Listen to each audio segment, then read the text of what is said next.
I locked the gate. She lost her mind in front of 100 guests. The morning I locked that steel gate on my own land, HOA. Karen flipped so hard she scared her own guests. I didn't know whether to laugh or brace for impact, but I knew one thing.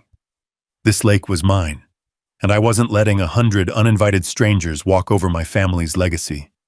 Stick around, hit subscribe if you stand for justice, and let me show you how this all blew wide open. The sun rose over Lake Mallard the way it always did in early summer, slow, bright, and indifferent to human foolishness. A soft orange glow slid across the water, catching the ripples that drifted in from the center of the lake. For a moment, the world looked peaceful.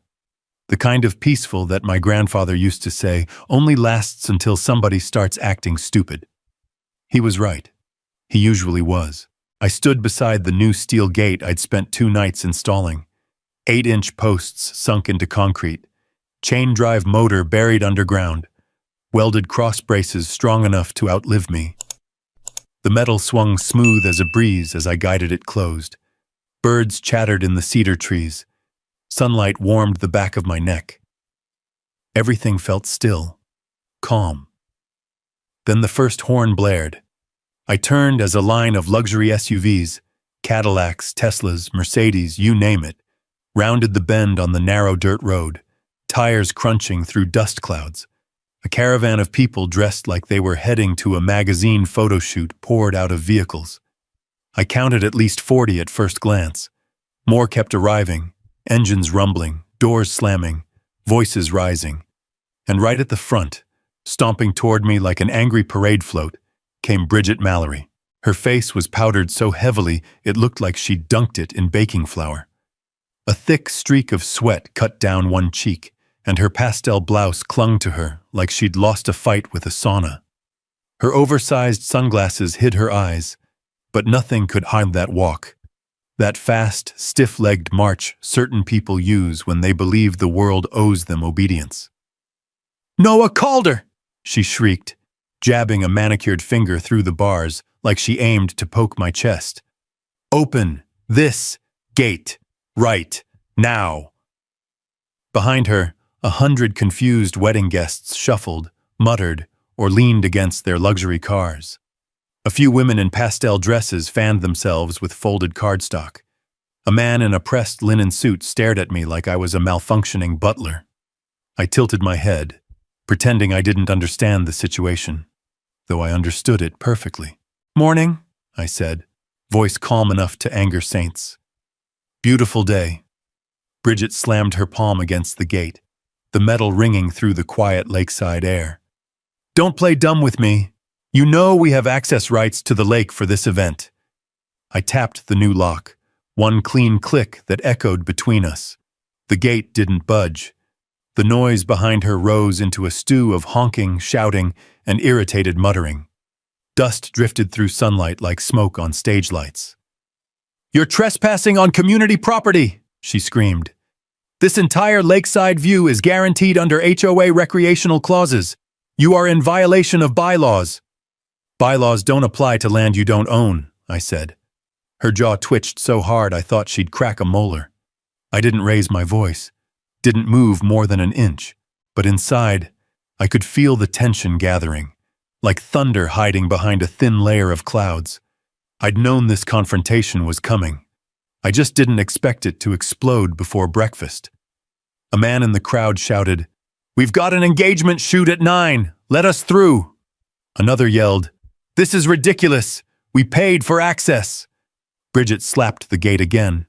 "Noah, if you don't open this right now, I swear you'll regret it. I will end you legally, financially, socially." "Bridget," I said, keeping my voice low, "this is my land. This road is on my land. That lake," I pointed behind me to the shimmering water, "is mine. You cannot bring 100 people onto my property because you printed invitations." A murmur rippled through the guests. Some stepped back, some stepped forward. Cameras came out. Phones pointed at me, at Bridget, at the locked gate. And Bridget Mallory completely lost her composure. Her fists pounded the bars like she was trying to jailbreak herself. "I have rights!" she screamed. "This community has rights! You can't do this!" The gate held. So did I. The Texas wind pushed through the cedar trees, carrying the smell of lake water and dust. In that moment, everything felt suspended. The crowd, the heat, the anger, the sound of impatient car engines idling behind her. All of it held in place like a photograph. I met her furious stare with a steady one of my own. 100 witnesses, a locked steel gate, a screaming HOA president, and a lake that would soon reveal more secrets than any of them were ready to handle. The first shot of a war she didn't know she'd already lost. Because no one ever asks the real question. Why does a lake owner need to barricade an entire HOA? And that answer, well, that's where this story truly begins. It started 2 months before the gate showdown, on a Wednesday morning so still and warm, it felt like the world was holding its breath. I was hauling a coil of old irrigation hose toward the shed when I heard tires crunching up my gravel driveway. Not the slow roll of a neighbor checking in. No, this was a confident, entitled, engine still running kind of arrival. A pearl-white Lexus sat idling beneath my pecan tree, exhaust whispering like a warning. The driver's door popped open, and out stepped Bridget Mallory for the very first time, though I'd heard her name whispered enough around the county to know trouble had arrived. Her sunglasses were oversized, the kind celebrities used to hide behind. Her hair was a stiff, sculpted bob, like it had been molded at dawn and frozen into place. She clutched a clipboard with the same grip a lawyer uses to hold closing arguments. "Noah Calder," she called, voice sweet as cough syrup. "I'm so glad we can finally speak face to face." I wiped my hands on my jeans. "Can I help you?" She smiled the kind of smile people use before delivering bad news. "Oh, you can help the community, Noah. And today's visit is just a routine courtesy." Nothing about her tone sounded like courtesy. Before I could respond, another vehicle rolled in, a county sheriff's SUV. The door swung open, and Deputy Colton Briggs, Bridget's cousin, climbed out. He looked me over like I was leftover trouble from last year. Tall, ranch-bred, with a too-clean uniform, and the kind of smirk that said he enjoyed using authority more than earning it. "Well," Briggs said, leaning on his truck door, "this'll go smoother if we all stay cooperative." Bridget lifted her clipboard triumphantly. "Noah, according to Millbrook Lakeside HOA regulations, you owe $600 in unpaid community fines." I stared at her, trying not to laugh. "I'm not in your HOA." Her eyebrow twitched. She tapped a set of stapled papers against the clipboard. "This entire road, this shoreline, even the lake access behind your cabin. These are all community-shared resources. Your property is subject to usage fees and HOA maintenance standards like everyone else." I stepped closer. "My family built this cabin in 1962. Your HOA didn't exist until 2014. "Technically correct," Bridget said, in the tone of someone preparing to say something wildly incorrect. "But this community has developed long-standing usage patterns. That gives us implied recreational rights." Her voice sharpened on the last words, like she expected them to cut me. Behind her, wind rustled through the cedar limbs. The lake glimmered peacefully behind my cabin, quiet, untouched, stubbornly mine. I folded my arms. "Those papers look new." "Oh, they are," she beamed. "Updated bylaws. You'll need to sign them by Friday." I didn't take them. I didn't even look at them. "Bridget," I said, keeping my tone steady, "you can't rewrite the law by putting fancy words on printer paper. This land is private. My lake access is private. I don't owe your HOA anything." Her smile cracked. Just a little, but enough to see what lived underneath. Deputy Briggs stepped forward, boots grinding on gravel. "You sure you want to take that tone? My cousin here's just doing her job." "Looks like she's doing yours too," I said.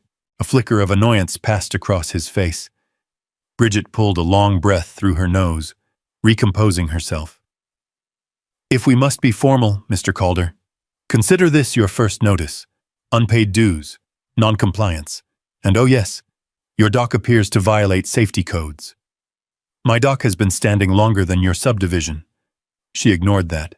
Expect inspectors this week, and if you fail to cooperate, penalties will escalate. She snapped her clipboard shut like a gavel.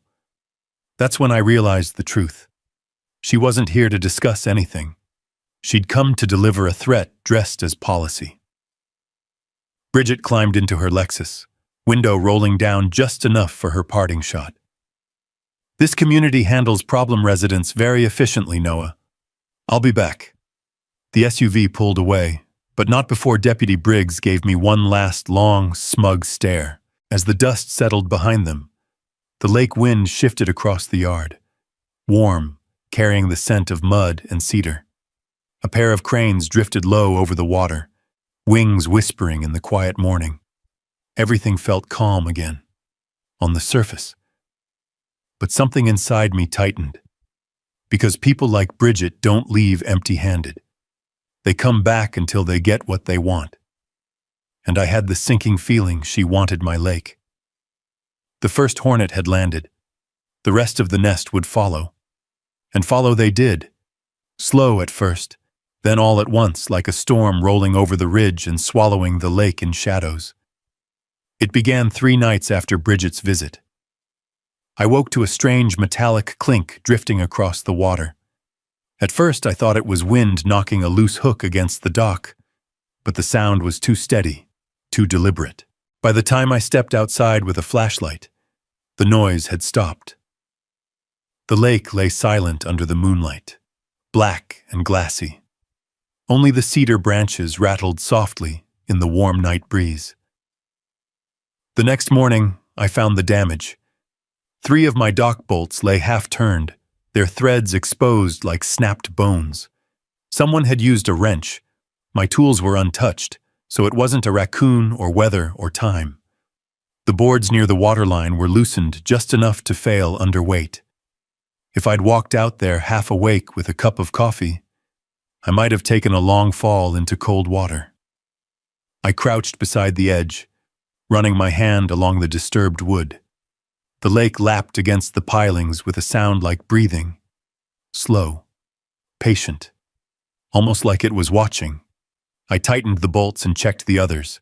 7 were loosened, too many to be coincidence. That same afternoon, a county vehicle crawled down my driveway while I was repairing a busted rain gutter. A man stepped out wearing an official-looking windbreaker, carrying a tablet and a clipboard. His badge read, Parker, Code Compliance. "Morning," he said, without looking up from his screen. "We received an anonymous report you're storing illicit materials near the shoreline. Hazardous waste, specifically." I stared at him. Hazardous waste? I keep fishing lures and mosquito spray down there. He shrugged like it didn't matter. "I gotta check it. Procedure." He strutted around my dock with the confidence of a man sure he'd find something, poking at clean planks, peering under the structure, tapping notes into his tablet. When he didn't find anything, he frowned like I'd personally inconvenienced him. Another shrug. "If more complaints come in, we'll have to escalate inspections." He left dust swirling behind him. That became the pattern. Every morning, a new anonymous complaint. My grass was too long. My chimney was unstable. My truck was blocking emergency access, even when parked 10 feet from the road.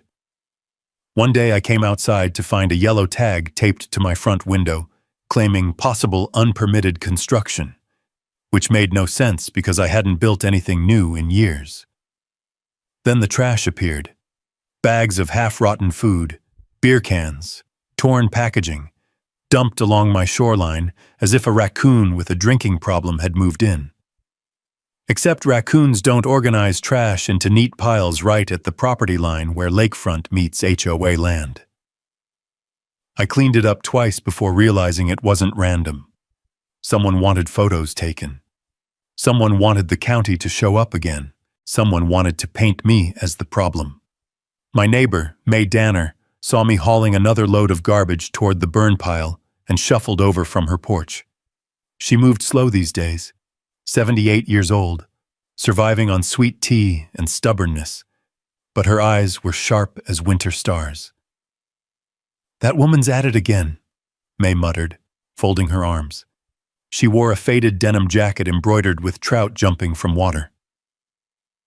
Bridget did the same thing to the Carter brothers. Drove 'em out 2 summers back. I set the trash bag down. "May, tell me something." "Why?" May sighed, her gaze drifting over the lake like she was remembering a lifetime of secrets. The Carters owned 20 acres on the South Shore. Good fishing cabin, solid land. HOA tried to annex their dock, said the lake was for everyone. When they fought back, the complaints started. Noise, trash, illegal burning. Every week, inspectors came. One of them even put a mark on their truck registration. Don't know how, but it happened. I clenched my jaw. Did they sell? "Half what the property was worth," May said softly. "Bridget's friend bought it. Some shell company, fancy name. Place turned into a rental. Folks don't fish there no more." The lake shimmered under the afternoon sun. A warm wind brushed across the surface, carrying the smell of mud and summer grass.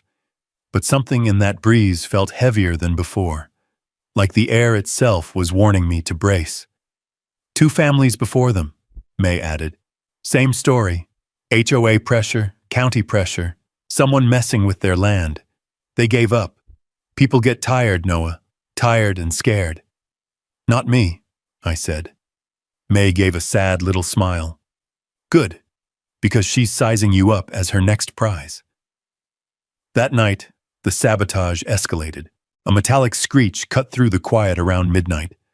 I jolted awake and grabbed the flashlight again, flipping it on as I jogged toward the dock. The air felt thick, hot, still, full of the smell of lake weeds and wet cedar. When my light hit the dock, I froze. Warning signs I'd installed, simple private property boards, had been ripped down and tossed into the water. The edges floated like dead leaves. One of my kayaks had been dragged halfway into the lake, its tether rope cut clean with a blade. Footprints, muddy, uneven, stamped across the planks. Someone had walked right up to my house, right up to my bedroom window, right onto the dock where I'd watched sunsets with my grandfather since childhood. I scanned the waterline, listening. Nothing, just the quiet slosh of the lake against the wood. But the fear, that was new. I wasn't used to fear on my own land, and beneath it, something hotter burned. Fury. A slow simmer that made my hands clench around the flashlight until plastic creaked. Bridget wanted a war. And without realizing it, she'd just started one she wasn't prepared to finish. But the worst part wasn't the vandalism or the inspectors or the garbage. No. The worst part was the whisper inside me that wondered just how far she'd go to take my lake. And that question was the one I never planned to let her answer. The next morning, after barely a few hours of restless sleep, I stepped onto my porch with a mug of coffee and stared out across the water. The lake was calm, too calm. Mist hung low over the surface like a thin white blanket, drifting slowly toward the reeds. The sun hadn't yet climbed high enough to burn it off, and for a moment, it felt like the world was stuck between night and day, same as I was stuck between anger and uncertainty. The dock creaked in the breeze. The damaged warning signs bobbed in the shallows. A few loose nails glittered in the early light, like tiny accusations. Bridget had crossed a line. She'd stepped onto my property, touched what wasn't hers, pushed further than any HOA president ever should. But if she wanted a fight, I needed more than my word against hers. I needed proof. Real proof. And that mission led me back to the one place I hadn't touched since my grandfather passed. The old cedar storage room built into the cabin's foundation. He'd called it the heart of the place, though nobody ever knew why. It smelled like pine tar and time itself. A single bare bulb hung from a cord overhead, flickering softly as I stepped inside. Boxes lined the walls. Old tackle boxes, rusted lanterns, mason jars full of screws and washers. But one stood out. A metal lockbox, blackened with age, sat on the top shelf beneath a rolled-up canvas map. I remembered seeing it as a kid. Grandpa always kept a key on a leather string around his neck. Whenever I asked what was inside, he'd grin and say, "Family business." I never questioned it. Not until now. The box was heavy when I pulled it down, the kind of heavy that meant something important was inside. I set it on the workbench and slid open the rusted latch. The lock had long since given up resisting. Inside lay a stack of old documents, brittle envelopes, and folded survey maps tied with twine. The air smelled like dust and oil-based ink. My hands shook slightly as I pulled out the top bundle.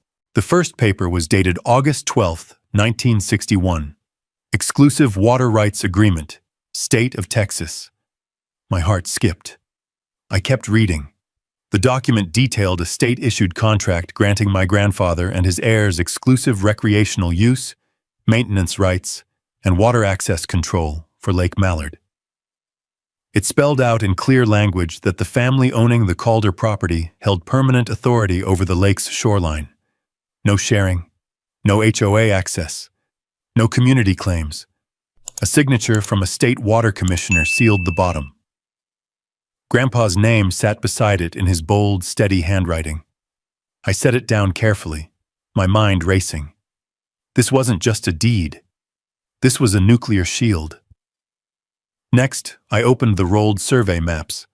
The lines, faded but legible, showed the original 1961 boundaries. My property stretched farther than the modern maps showed, much farther. A penciled note in Grandpa's handwriting marked a long rectangular segment on the north end. Road built across here without approval. Keep record. I blinked. The HOA's main entrance road, the one all those fancy SUVs used, ran directly across that strip. According to the survey, that road sat squarely on 142 feet of Calder land, and there was no easement, no permission, nothing. They had been trespassing for years. Every resident using that entrance was breaking the law without knowing it. A quiet, powerful feeling settled into my chest. Not anger, not fear. Power. Real power. The kind backed by ink, signatures, dates, and recorded history no HOA could rewrite. I dug deeper into the box. More documents. Correspondence between Grandpa and county officials from the 1970s. Letters challenging early developers about encroachment. Photos of boundary stakes hammered into dirt long before the subdivision existed. A small leather-bound notebook filled with Grandpa's observations. Every surveyor who visited, every line redrawn, every change the county attempted. He'd been watching the land his whole life, protecting it long before I ever understood what ownership meant. When I set the papers down, the room felt different, warmer, fuller, alive with Grandpa's presence. Dust motes floated in the single beam of light from the bulb, drifting like tiny sparks. I whispered, "You knew they'd come someday, didn't you?" The room didn't answer, but the silence felt like agreement. Outside, the wind pushed against the cabin walls, rattling the old window panes. The lake shimmered through the glass. The world hadn't changed, but my understanding of it had. Suddenly, the vandalism made sense.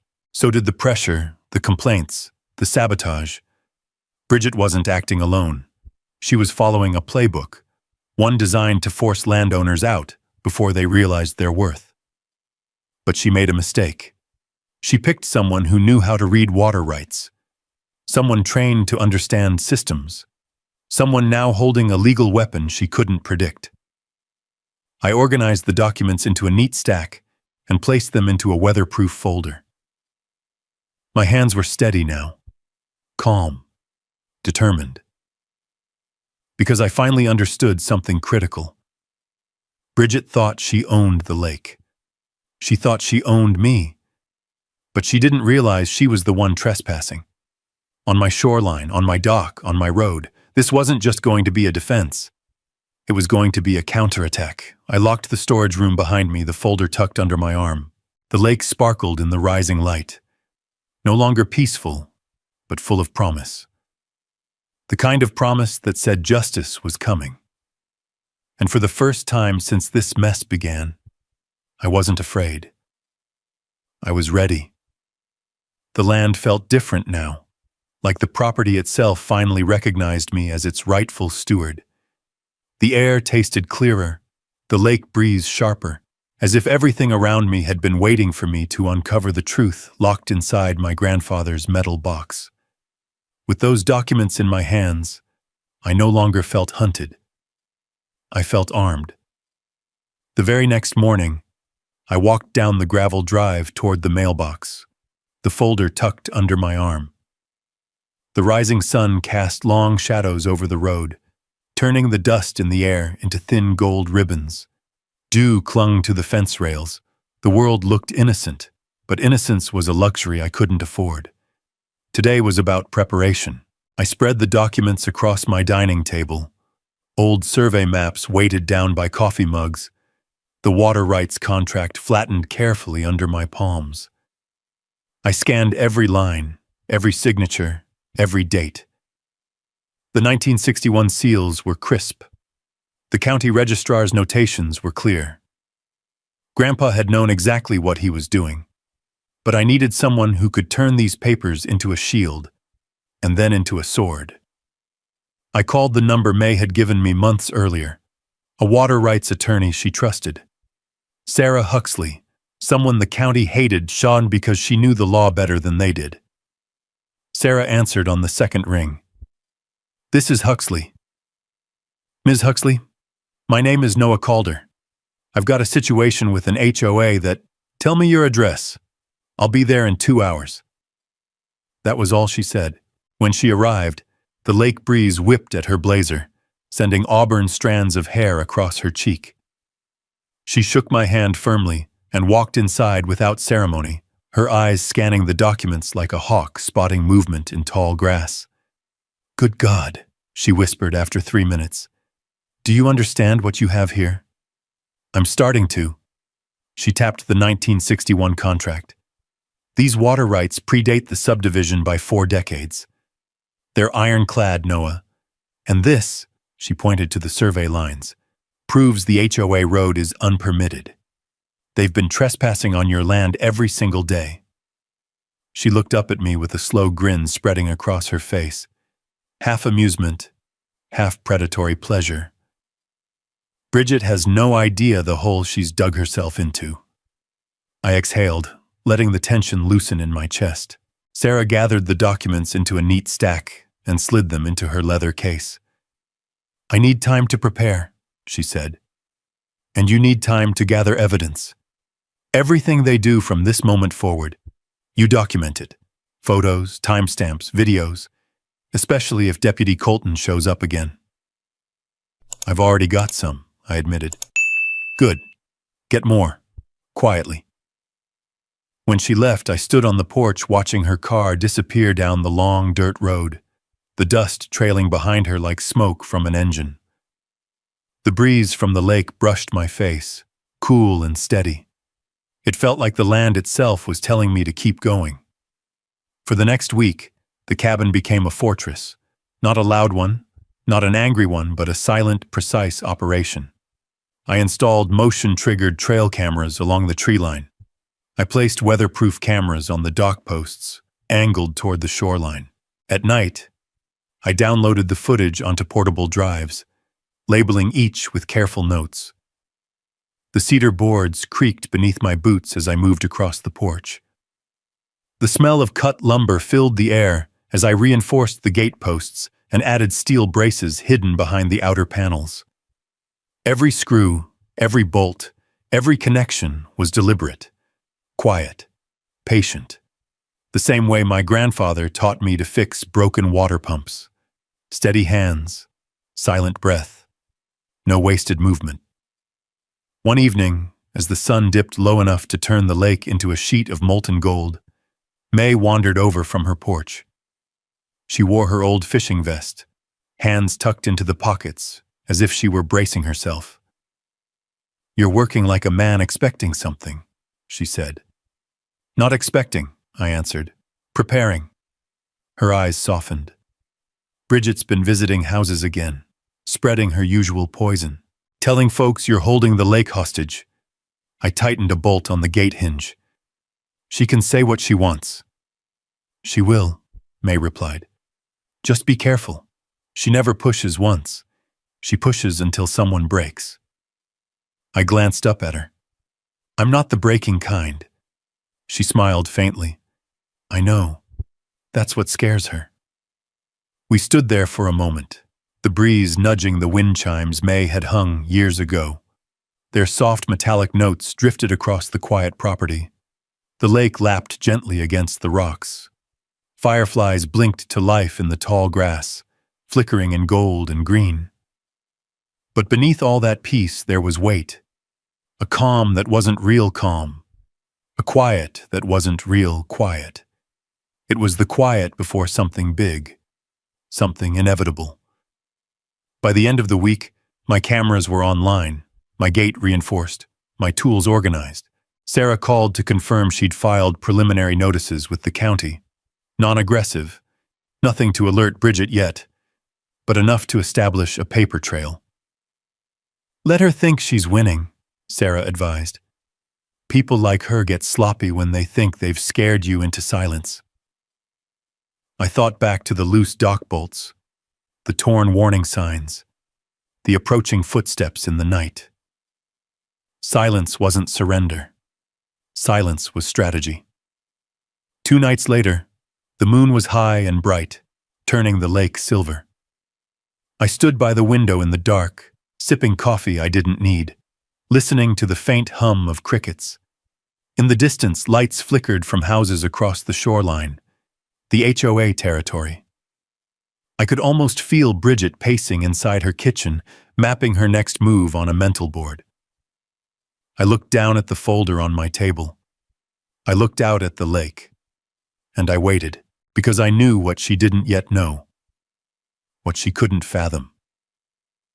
There was a storm coming, big, loud, messy, and I was going to meet it in silence, one tool at a time, one plan at a time, one piece of evidence at a time. Something was brewing on the other side of this calm, and the only question left was, what was Bridget planning for the big event on my shoreline? The answer came on a Thursday afternoon wrapped in noise, loud engines, slamming doors, and voices echoing across the lake like the early rumblings of a storm I'd been watching build. I was repairing a chipped fence post when the first rental truck rolled past my mailbox. A second followed, then a third.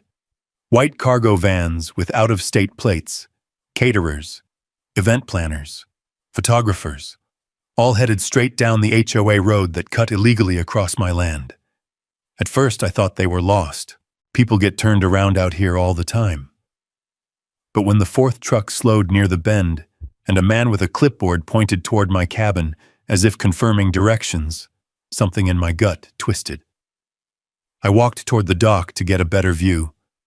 Sunlight glittered on the water. A few dragonflies skimmed the surface.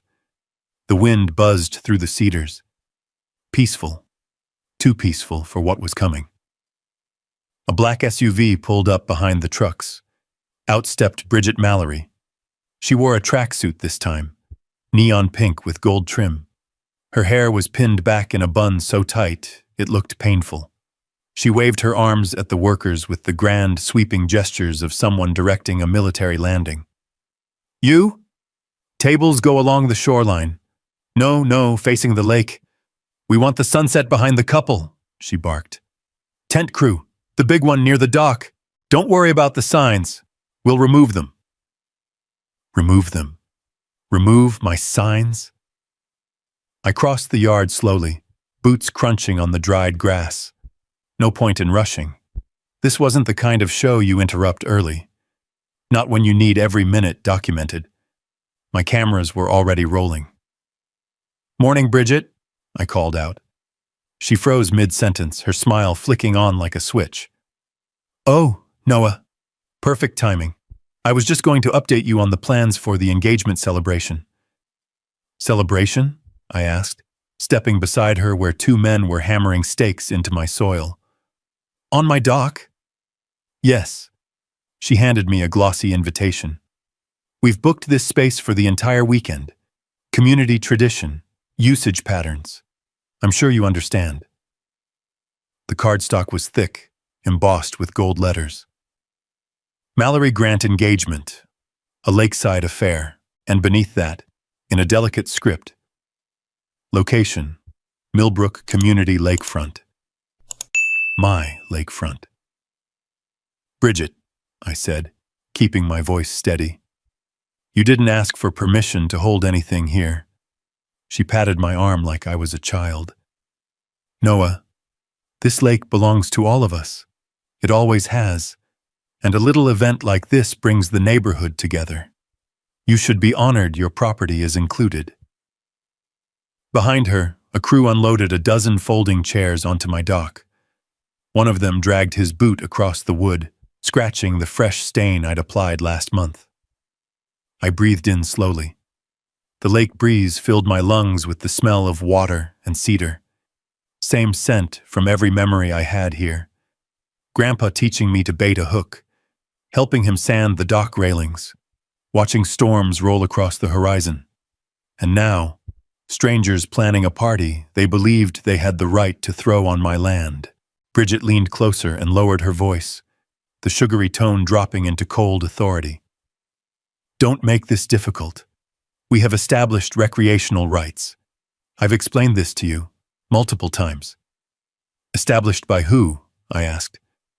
"By the community," she replied with a smirk. "And the county doesn't support outliers who resist progress." Her confidence would have fooled most people, but not me.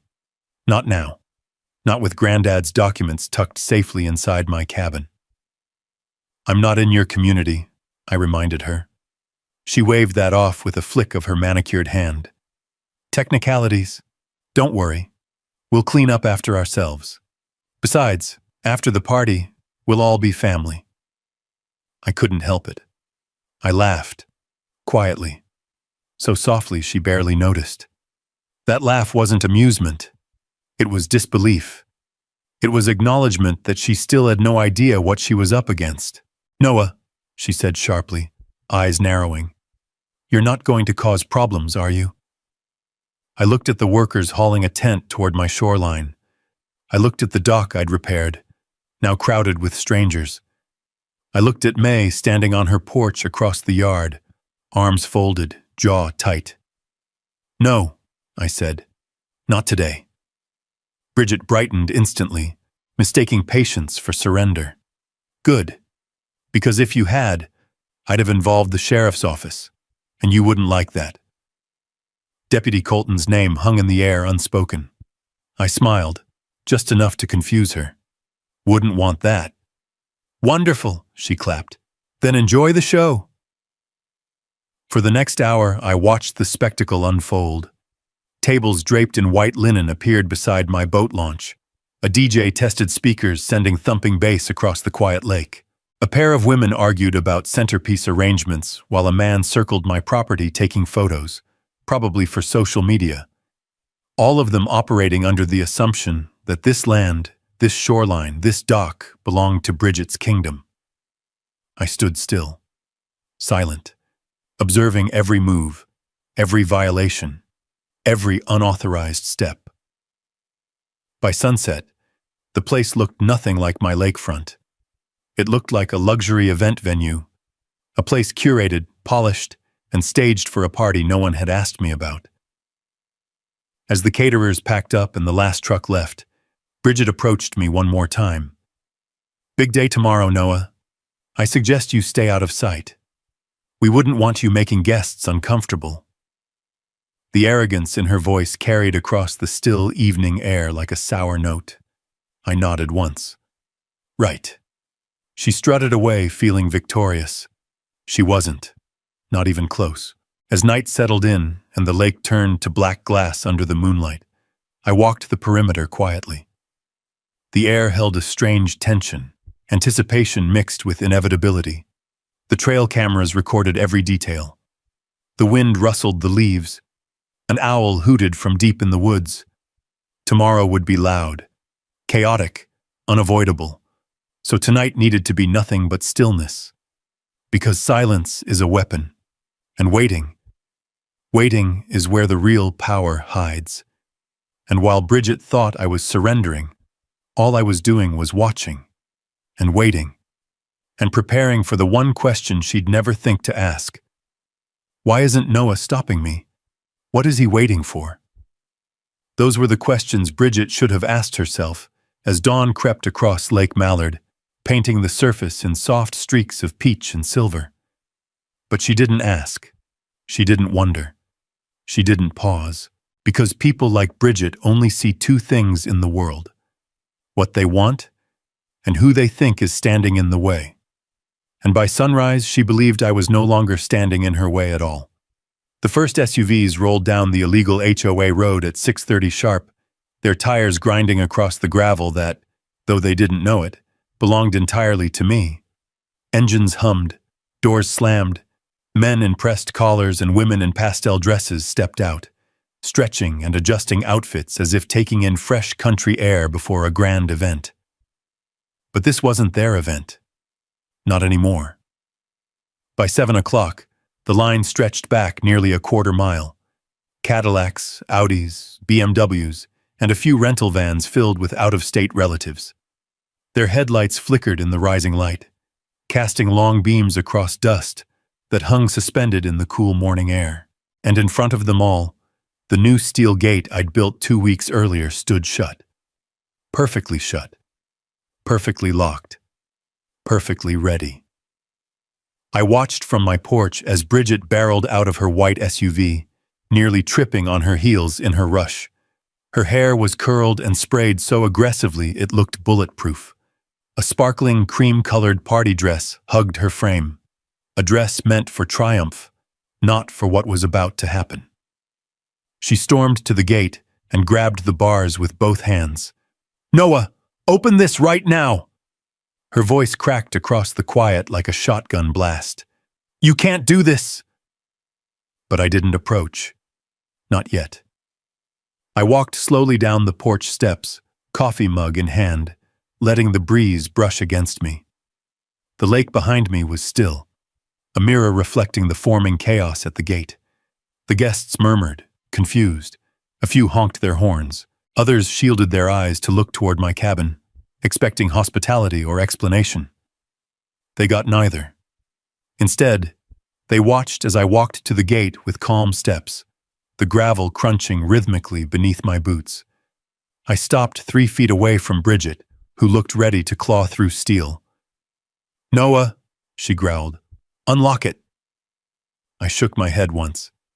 "I'm afraid the lake isn't open for your event today." She blinked, stunned that I dared contradict her in front of a crowd. "Excuse me? Excuse me? Noah, we have 100 guests waiting. We have catering, photographers, vendors. This is a community celebration." "On private land," I said. She pounded the bars so hard the dust shook free. "This is not private!" Behind her, a few guests stepped out of their cars to film. Phones rose. Voices whispered. Rumors rippled through the line like wind sweeping across grass. Her cousin, Deputy Colton Briggs, appeared from nowhere. He must have been hiding behind the SUV caravan, waiting for the moment to swoop in. He marched toward me, boots striking the dirt with heavy certainty. "Noah," he said, resting his hand near his holster, not touching it, but close enough to imply pressure. "Open the gate. Now. You're obstructing community access." I lifted my mug and sipped. "You might want to be careful with your wording, Deputy." He narrowed his eyes. "Careful?" "Obstruction is a crime," I said evenly. "But so is trespassing. And this road," I tapped my boot against the gravel, is built across 142 feet of my land. Colton scoffed. Don't start with that nonsense again. Nobody believes that. Oh, they will, I replied. I reached into my flannel pocket and pulled out a laminated map, the 1961 survey, folded neatly and sealed for the moment I needed it. I held it out toward him. Colton hesitated. He didn't take it. Bridget snatched it from my hand and unfolded it with a theatrical sigh. But as she scanned the lines, her expression shifted. First confusion, then irritation, then something else. Fear disguised as indignation. This is an ancient map, she snapped, waving it like trash. Irrelevant, outdated, meaningless. Funny, I said, that the county clerk didn't think so when she authenticated it last week. A ripple of murmurs flowed through the guests. Bridget's face tightened. No, you're lying. But she didn't get to finish. Because the trail cameras I'd installed days earlier clicked silently in the trees, capturing every word. I leaned in just enough for her to hear me over the restless crowd. You've been trespassing every day. All of you have. For years. Colton stepped forward, posture stiffening. If you keep making threats, I'll take you in for obstruction. I shook my head.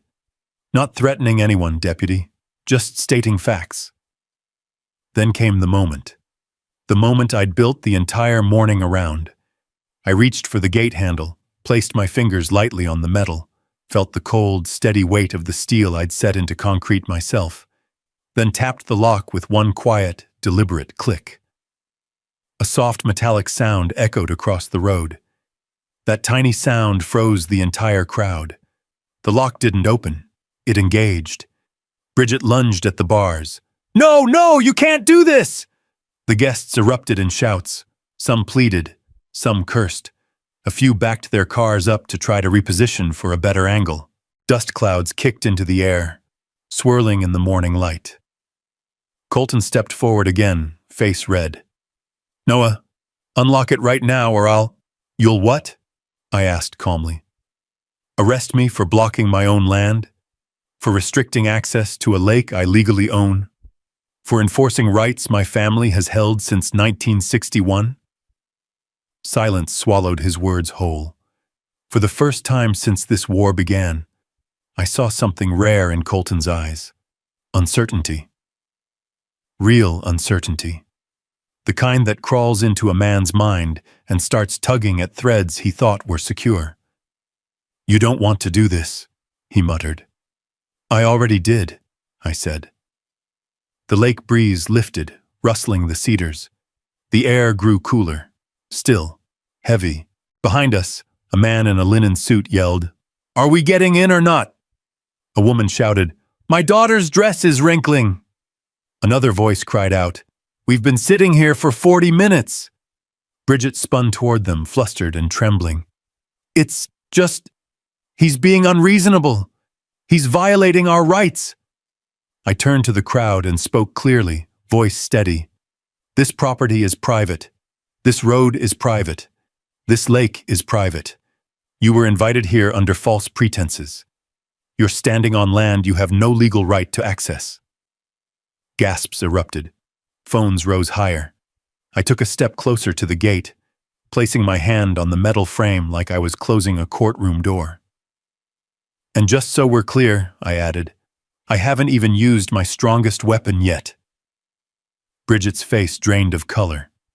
Colton's jaw clenched. The guests fell silent, hanging on every unspoken word. The wind paused. The lake stilled. The moment held. Because this wasn't the end. It was only the beginning of the part where the truth finally came out. And they had no idea what was coming next. The shouting at the gate continued. Angry guests, flustered relatives, Bridget barking orders like a captain losing control of a sinking ship. But I no longer listened to the chaos.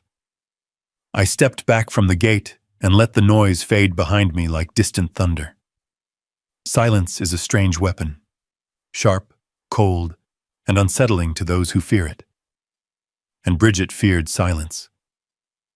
I stood a few yards back from the crowd, the wind brushing against my shirt, the cedar branches behind me whispering in the morning breeze. The lake shimmered in the sunlight, calm and glassy, a complete contrast to the storm at the gate. "What do you think you're doing?" Bridget shrieked, her voice cracking with panic. "You can't just walk away." I didn't answer. That was the point. The more I said nothing, the more she came undone. She rattled the bars with both hands, her bracelets clinking violently against the steel.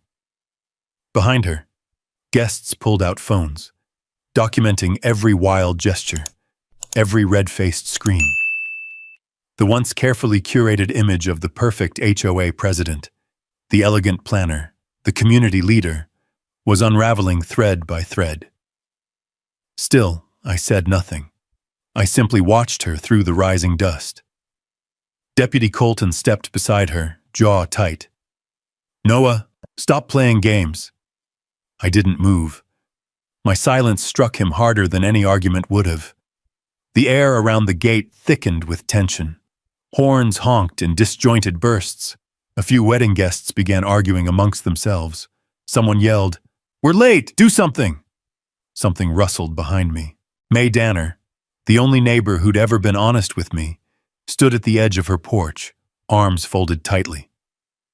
Her gaze was fixed on Bridget, but there was no pleasure in her expression, just the tired wisdom of someone who'd seen this play out before. "You hold steady, Noah," she called quietly. "Bullies lose their balance when you stop giving them something to push against." I nodded once. The plan I'd built over weeks, every camera installed, every document notarized, every piece of evidence collected, hinged on one thing: letting Bridget overplay her hand. And she was doing exactly that, faster and more dramatically than even Sarah had predicted.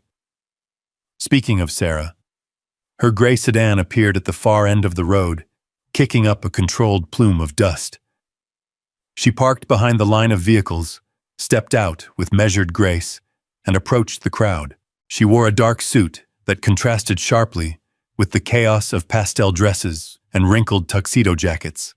The binder she carried, thick as a Sunday Bible, swung slightly at her side. Bridget's eyes widened when she saw Sarah approaching, but she masked her panic with a brittle smile. "Oh, great," she said loudly enough for her guests to hear. "He brought a lawyer. How dramatic." Sarah didn't respond. She walked straight to me, heels crunching on gravel, and nodded. "You ready?" she asked. "Been ready," I replied. She turned toward the gate, flipping open her binder. Bridget pointed at her with a trembling finger. "You can't be serious. A lawyer? For what? This is a community celebration. This is our lake." Sarah lifted the first document. "Actually, Miss Mallory, this is not your lake, not your road, not your shoreline, not your dock, and not your event space." The crowd hushed instantly. Sarah continued, her voice calm and crisp, slicing through the tension like the cool edge of a blade. "This binder contains certified copies of every water rights contract, survey map, and property registration tied to this land since 1961. All legally recognized, all up to date, all in Noah's name." Bridget's mouth fell open, but no sound came out. "That's nonsense," she finally sputtered. "This entire community uses the lake. We always have." "Usage," Sarah said calmly, "is not ownership." Several guests murmured in agreement. A few stepped farther away from Bridget, their faces shifting from annoyance to cautious curiosity. Colton squared his shoulders, trying to salvage authority. "Ma'am, this is a private matter. The county hasn't ruled on anything. You should be aware," Sarah interrupted, "that we filed preemptive notices with the county clerk's office last week, all registered, all time-stamped, and your department has been warned against unlawful enforcement without review." Colton froze. Then Sarah's eyes sharpened. "Deputy, you are dangerously close to overstepping your authority. Again." He swallowed hard. For the first time, he turned slightly from Bridget. Not toward me, but away from her. That told me everything I needed to know. Bridget slammed her palm against the gate again. "This is ridiculous!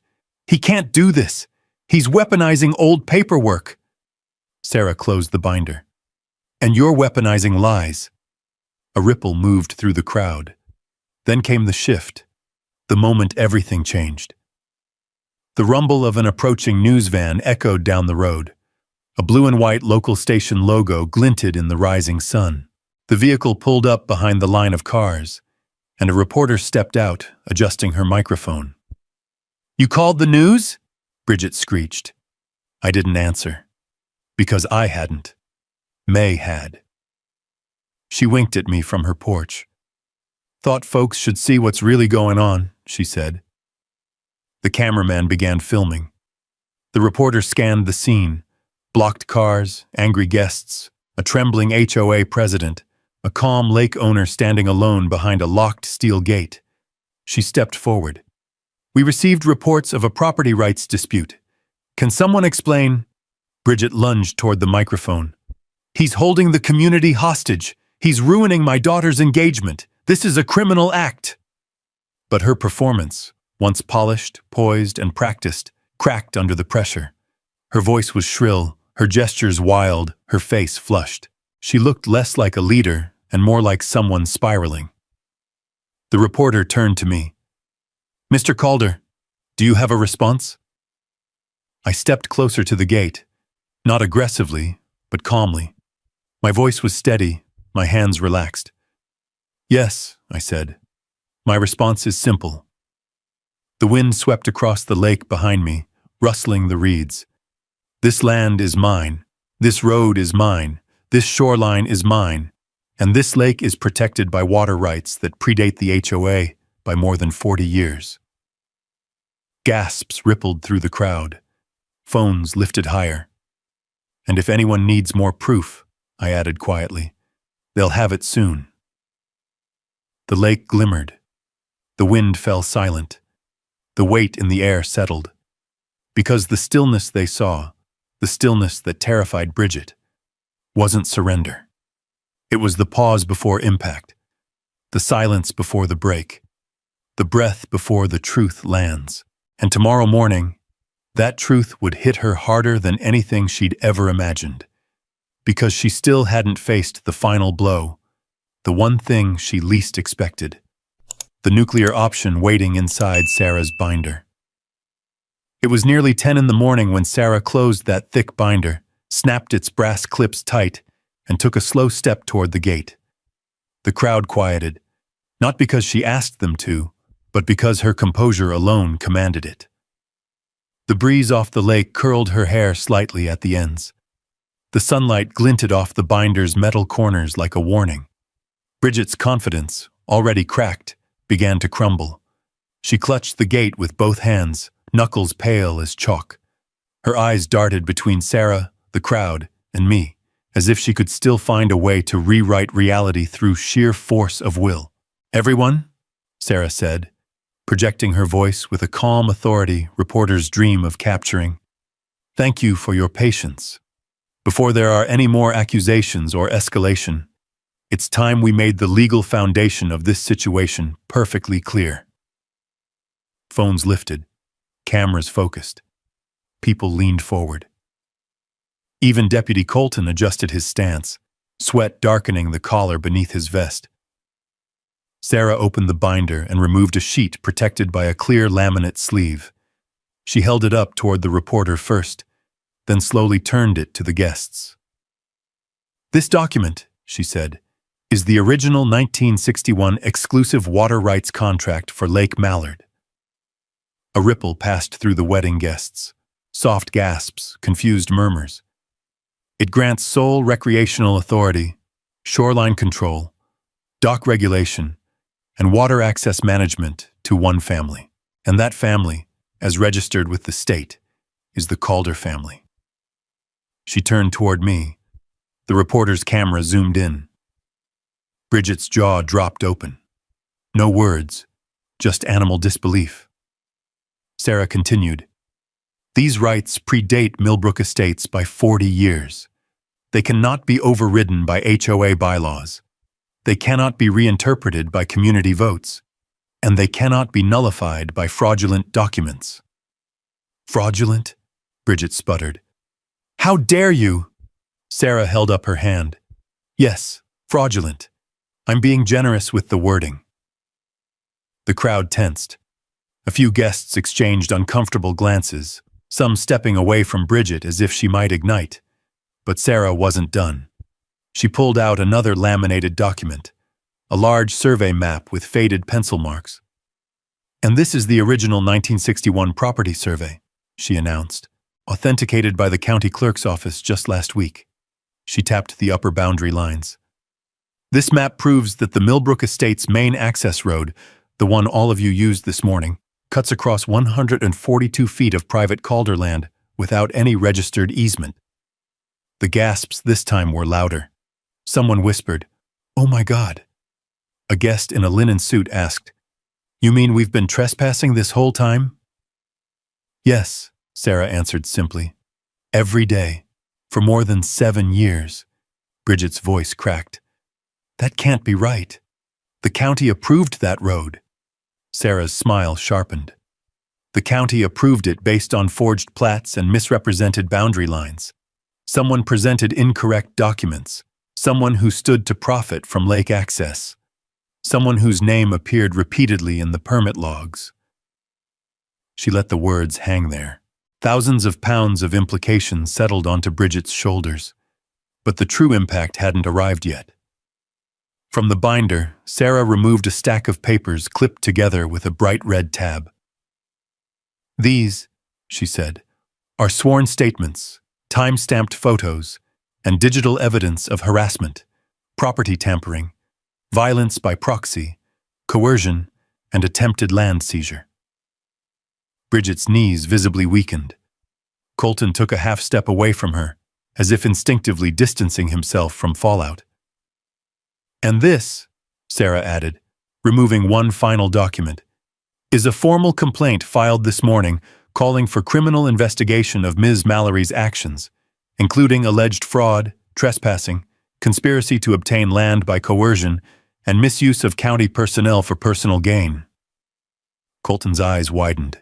"And Deputy Briggs," Sarah said, turning to him, "there is enough evidence here for internal affairs to review your involvement as well." He swallowed hard. "Now hold on. You should hold on," she said coolly, "to the railing when you leave the courthouse. The slope is steep." Several wedding guests snorted despite themselves. The reporter stepped closer. "Mr. Calder, do you have anything to say for our viewers?" I stepped forward, the lake wind stirring my flannel shirt. "I do," I said. I faced the camera. "My grandfather built this property with his own 2 hands. He documented every inch of shoreline and protected this land for decades. When I inherited it, I didn't expect a fight. But I wasn't going to let anyone bully me off land my family has cared for since 1961. Silence swept through the crowd, thick as morning fog. I raised the original water rights contract. This lake is protected by Texas law. This land is protected by Texas law, and the people who tried to take it from me are now answerable to Texas law." Bridget lunged at the gate, eyes wild. "He's lying! Don't listen to him! This lake is ours! He's manipulating you!" But something broke inside her voice, the brittle ring of desperation. She wasn't commanding the crowd anymore. She was pleading with them. And no one was with her. A few guests backed away. Some whispered. Others shifted uncomfortably, recognizing the signs of someone losing control. May stepped off her porch and called out, "Enough, Bridget! You've tormented this man long enough." Colton, sweating, wiped his palms on his vest. All right. Let's keep this civil, tits." "We are keeping it civil," Sarah said. "You're the one who needs to step back." The sheriff's cruiser arrived then. An actual sheriff's cruiser, not Colton's patrol truck. Sheriff Ralph Duchamp stepped out, adjusting his hat with slow, measured authority. He heard the shouting. He saw the crowd. He saw the binder in Sarah's hands. And he saw the gate. "Saw the complaint," he said, stepping beside Sarah. "Came right away." He turned to Bridget. "Miss Mallory, I have paperwork to serve you." Bridget froze. No, this is a setup," the sheriff read from the folder. "Harassment, trespassing, filing fraudulent claims, attempted property seizure. We're conducting a full investigation. You'll need to come down to the station today." The reporter's camera caught everything, every tremble of Bridget's lips, every twitch in her jaw, every ounce of fury collapsing into fear. "This isn't over," she hissed at me through the bars. "You think you've won? You—" Her words broke, strangled by the weight of her unraveling authority. The sheriff interrupted. "Miss Mallory, step away from the gate." She didn't. She couldn't. Her hands stayed frozen on the bars as if letting go would mean everything she'd built. Every lie, every forged document, every manipulation would slip away. And she was right. One by one, her supporters turned away from her. The nuclear blast had landed. The fallout was settling. And the truth now stood in the open for everyone to see. But the story wasn't over. Because there was still one final chapter left. What would become of Bridget's HOA empire now that the foundation beneath her feet had crumbled? The answer didn't arrive with fireworks or screaming or any of the chaos she'd unleashed on my land. It came with something far quieter. Consequences delivered in paperwork, signatures, and the slow grinding wheels of justice finally catching up to someone who thought she lived above it. 2 days after the engagement disaster, I stood on my dock at sunrise. The lake was still recovering from the commotion. Bits of flower petals drifted in a lazy swirl near the reeds, and a single folding chair lay half-submerged in shallow water, abandoned during the frantic retreat of vendors and relatives. Mist threaded across the surface, soft and white, like nature was covering the mess with its own healing blanket. The quiet was comforting. The quiet was earned. A soft knock echoed from my porch. I turned to see May Danner, holding 2 thermoses of sweet tea. "Thought you might want this," she said. "Lord knows you've earned something cold after the week you've had." I smiled and took one. "Thank you, May." She sat beside me on the dock, legs dangling over the edge. For a moment, neither of us spoke. The only sounds were the soft lap of water against the wood and a distant hawk calling over the hills. "You did good, Noah," May finally said. "Not everyone stands up to a bully the right way." "One chapter left," I said. "We'll see how it ends." But the ending was already in motion. By noon, the sheriff's department announced an internal review into Deputy Colton's conduct. He'd been placed on suspension, paid for the moment, but not for long, judging by the thick stack of evidence Sarah had handed over. Then came the official county hearing. The HOA board sat stiffly in fold-out chairs, looking more like a row of students waiting for detention than a governing body. Bridget was notably absent. Instead, a stand-in representative read a prepared statement full of vague apologies, citing misunderstandings, clerical oversights, and incorrect assumptions about community access. The county clerk, Betty Carver, didn't let them off easily. She adjusted her reading glasses, scanned the water rights contract, and said flatly, "These documents are legitimate. The HOA has no authority over Lake Mallard or its shoreline. Any attempt to enforce bylaws on Mr. Calder's land is illegal." Sarah leaned over to me and whispered, "That's a polite way of saying they're toast." Toast was an understatement. Within 48 hours, the Millbrook Estates Board held an emergency vote. The results came in a simple email. Bridget Mallory removed as HOA president, permanently, barred from future leadership consideration, under full investigation. Her empire collapsed in 4 sentences.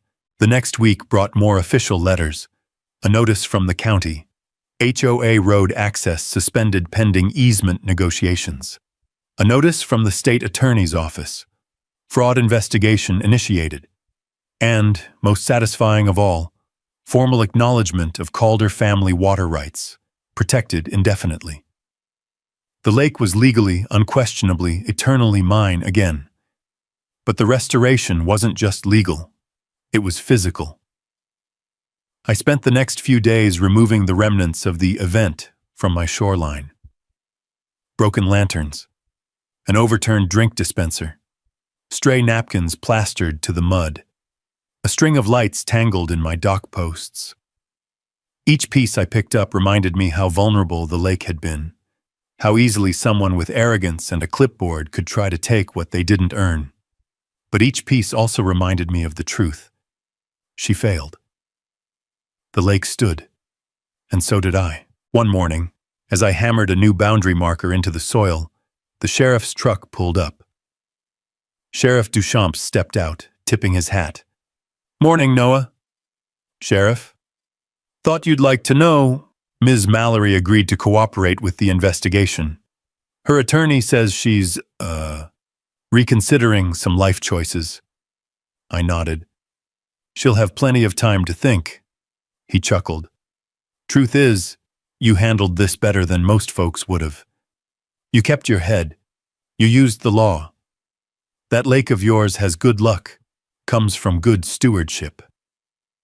He left me with a nod and the tired smile of a man who'd seen too many people fight the wrong way. A week later, I walked the shoreline with Sarah to sign the final paperwork. "Everything's official," she said, handing me the stamped documents. "Your lake rights are untouchable. The HOA can't challenge them ever." "Ever," I repeated, letting the words settle deep. She looked around the water, the sunlight flickering across her features.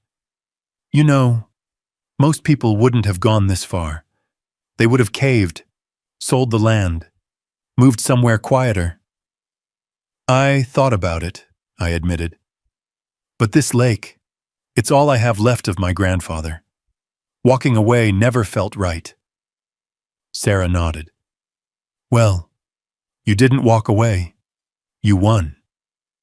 That evening, the sky softened into violet as I sat at the end of the dock, feet resting on the warm wood. The lake mirrored the sky so perfectly that it felt like I was floating above another world. A few fireflies winked to life in the tall grass. Somewhere beyond the tree line, a lone coyote called out, a long rising note that faded into peaceful silence. This place was safe again, untouched, unclaimed by anyone but me. I pulled out the water rights contract, carefully laminated now, and rested it on my knees. The old ink glowed faintly in the fading light. Grandpa wrote his name in strong strokes. There was something reassuring in that signature, something that felt alive across time. I whispered into the quiet. Water remembers its owner. The lake's surface rippled as if answering. And so do the laws. I leaned back, letting the last light of day warm my face. The air smelled of cedar and cool water, the scent of home, of justice, of land protected. Bridget's era was over. The lake was mine again. And peace, real peace, finally returned to Lake Mallard. If you've ever stood your ground for what's right, drop a simple yes in the comments. Justice only survives when ordinary folks refuse to back down. And if you want more stories about land, dignity, and fighting back the right way, go on and subscribe.